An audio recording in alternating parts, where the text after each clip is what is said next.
Honorable guests, welcome Mr. Odin Tula, Attorney Chavez, fellow members of the Board of Directors. I'm here in behalf of the general membership of PIC OFSEL to actually thank the people behind the success of this year's SPLBE, or the Special Professional Licensure Board Examination.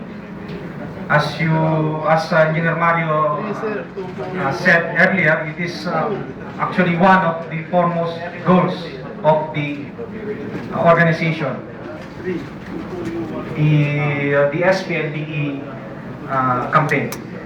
So let me present to you now for us to thank and for us to, as what Engineer Dennis said, we will again request to continue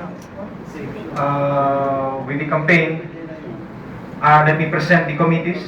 To start off with the Education Committee, I'd like to call in the members of the Education Committee, Engineer Jomani Bambilla,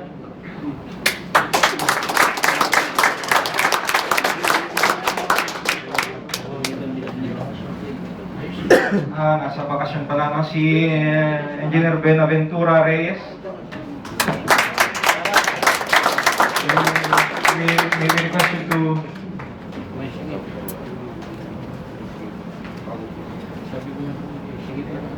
let's call in Engineer Bonifacio Valencia.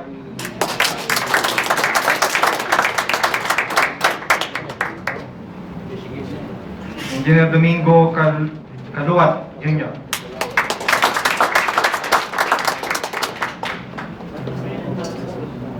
Again, these people are the members of the Education Committee, headed of course by no other than the Vice President for Education, Engineer John Paul De La Rosa.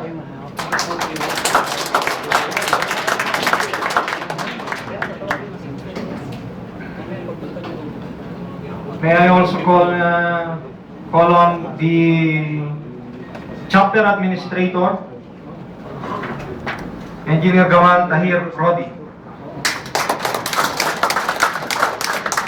who also happens to be the VP Finance of the Philippine Association of Radio Engineers, who by the way will be having a first conference on July 17. So yung nga palang gustong mag-avail of the group discount may approach the Chapter Administrator, Engineer Gary Rodi. I'd like to call in also the Sports Director, Engineer Ansel Alarilla.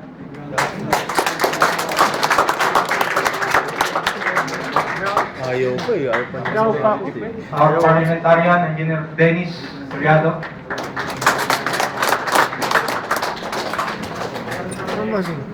Our our second Sergeant at Arms, Engineer Renato Richie Solanya.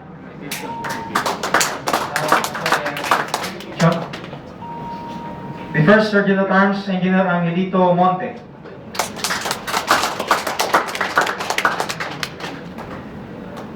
Our PRO is also on vacation, is Engineer Alri Salvania. Our auditor, Engineer Abdulhan Albiso, is not around. The second secretary, Engineer Edward Esguera.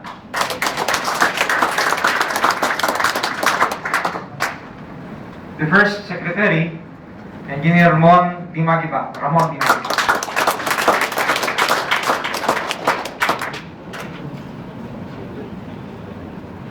Our treasurer is on vacation. He is Engineer Rex Sison. We will also be thanking the Vice President for Membership, Engineer Mario Sabado. And of course, we owe this success to the no other than the President, Engineer Roberto Flores.